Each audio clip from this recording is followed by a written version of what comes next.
Inventions like the spinning jenny and the power loom revolutionized textile production at the end of the 18th century. Technology advancement transcended across all industries, replacing workers who were manufacturing products by hand. The age of machines had begun. But like any other important chapter of human history, the Industrial Revolution has a lot of blood on its hands. It wasn't just the death of the cottage industry and artisans. What followed was the loss of morality, destruction in the name of creation, and a lot of messed up practices that would make you wonder, was the Industrial Revolution worth the bloodshed to make that iPhone 11 in your hand possible? Today, workplace safety is a major concern for almost every single industry. Every employee, no matter how risky the job, has the right to be safe at the workplace. But that wasn't always the case. Contrastingly, during the Industrial Revolution, a job in the factory meant wagering your life every single shift. People got killed or injured on a regular basis, and nobody gave a hoot about them. One might have a better chance at winning the pot at the London Derby than surviving a week in factories in London. Employers only cared enough to make sure the mess was cleaned as soon as possible and the factory carried on production at all costs. The victims were delivered to their family without any compassion or compensation. Deceased employees would be replaced the very moment or perhaps the next day, as there was no lack of hungry, desperate souls looking for jobs at that time. In fact, workers' death was more common than you could imagine. During the construction of the Panama Canal, 2 of every 5 workers died. The construction of the Transcontinental Railroad claimed 2 of every 25 workers' lives, while the Erie Canal's death claim stood at 1 out of 50. Working in factories was literally like playing hot potato with a bomb. All factories were equipped with boilers to generate steam that had no safety features.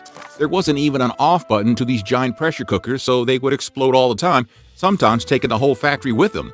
By one estimate, during the late 19th century, there was an average of 1 boiler explosion every 4 days, and about 50,000 people a year died as a result. The factories in early industrial England were dependent on the lack of accountability so they could keep their profits high. Safety was way too expensive back then, and human resources were abundant, easily replaceable, and most important, dirt cheap. To be honest, a volatile and risky work environment doesn't seem so dangerous when one was living in a city with a couple of 100,000 people and their cholera-infested chamber pots. And for the industrialists, they had no care in the world for human life. As long as the public didn't start asking questions, they could just keep replacing the dead employees with live ones. They wouldn't even flinch before sending laborers down in coal mines with burning candles. Mining tunnels were cramped, prone to collapse, hot, and dark. Electricity and battery-run equipment was still a distant dream, and the only way to navigate through these dangerous tunnels was to hold a burning torch or candle in hand. These explicitly dangerous depths were often filled with highly flammable natural gases. Unfortunately, a source of light like a torch or candle was not exactly the best option when trapped gases were extremely combustible and ready to explode if an open-source flame was provided. On May 25, 1812, 121 miners were inside the Felon Colliery mine on the northeast coast of England when there was an explosion. 92 people died, including several boys as young as 8 and 9 years old. Many of the bodies were not recovered for more than a month because it was still too dangerous to go into the mine to look for them. The disaster inspired someone to think about inventing a non-flammable miner's lamp.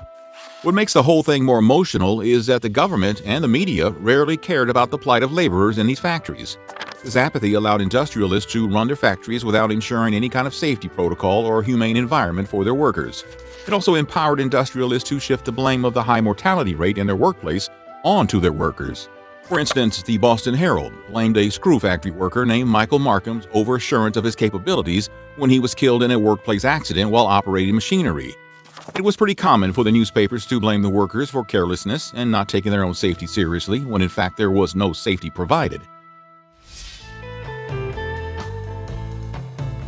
The term American Dream may have been coined by James Truslow Adams in his 1931 book Epic of America, but the concept was prevalent back at the beginning of the 19th century as well.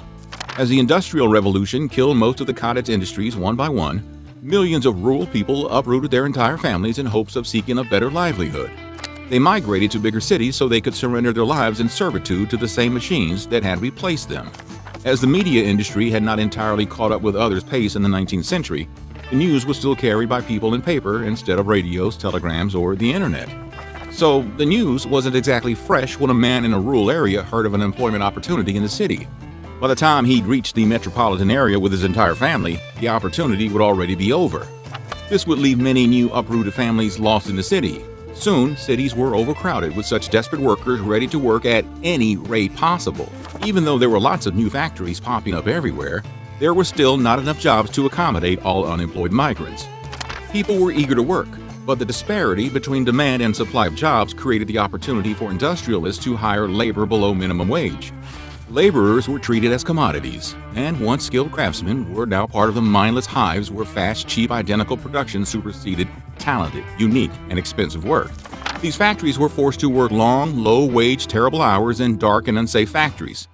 To be honest, much has not changed over the years. Even though laborers have rights and safety today in the USA, they are losing the competition to South and Southeast Asian workers. They are still willing to work for dirt-cheap wages due to lack of better alternatives.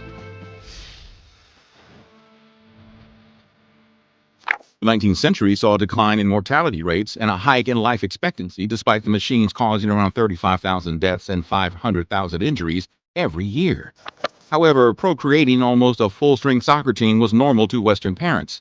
This, coupled with the growing problem of households lacking work due to the rise of the machines, caused the lower class to become poorer, as it got harder to raise multiple kids at once. With so many mouths to feed and low wages not helping the situation, parents needed more helping hands. Industrialization became the new challenge to childhood, replacing plagues and foxes. Children as young as 3 years old were employed to work in the harshest conditions because their parents told them to.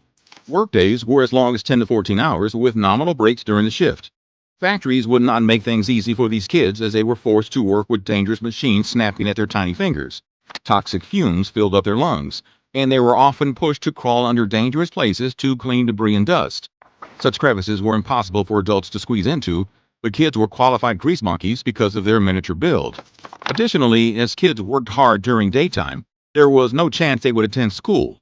This created the vicious cycle of them getting trapped in factory working jobs because they had no other qualifications growing up. Fortunately, not everyone saw little kids as cheap labor. Jane Addams, the first American woman to receive the Nobel Peace Prize, was among the first to raise the issue of child labor after a few girls refused the candy she offered.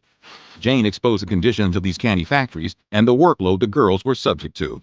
Later, at the beginning of the 20th century, activists like Lewis Hine and Grace Abbott tried to improve the system from within. Though the battle was uphill, thanks to these heroes, today's kids get to spend hours digging in Minecraft instead of actual coal mines. Earlier, we mentioned the government had a very sorry stance about the labor affairs in the factories. Well, that was only half the truth. The entirety was far more horrific. When workers raised the concern of malpractices and abuse in the factories and demanded to be treated like human beings, the British government saw this as a dangerous trend. According to the British aristocracy, the mere thought of considering low-class workers as human beings was threatening to their power, and they considered it an act of rebellion. Fearing for their precious tea crumpets and croquet, they lobbied for the Combination Acts of 1799 and 1800. The acts made it illegal to form societies or clubs for the purpose of political reform. In simpler terms, they simply abolished the unionization of workers. This hampered any demand of laborers for a wage equal to their cost of living, and it widened the divide between the employers and the employees, plunging the low class lower. Moreover, this also hurt the Luddites. No, we're not talking about old people who are technologically impaired. Luddites were a group of British weavers who were understandably annoyed about being outdated by the invention of machines. They were trying to gain the government's notice of their plight by organizing, and when the government turned a blind eye, they protested the Industrial Revolution by committing vandalism at nearby factories. The destruction of heavy machinery did the job of seeking attention, but not in a positive manner. The government passed laws in 1812 to make the destruction of industrial machinery a capital crime. And it wasn't just an idle threat. In the latter part of that year, 14 Luddites were hanged for frame breaking. This caused the Luddite movement to die with them, along with weaving as a professional trade.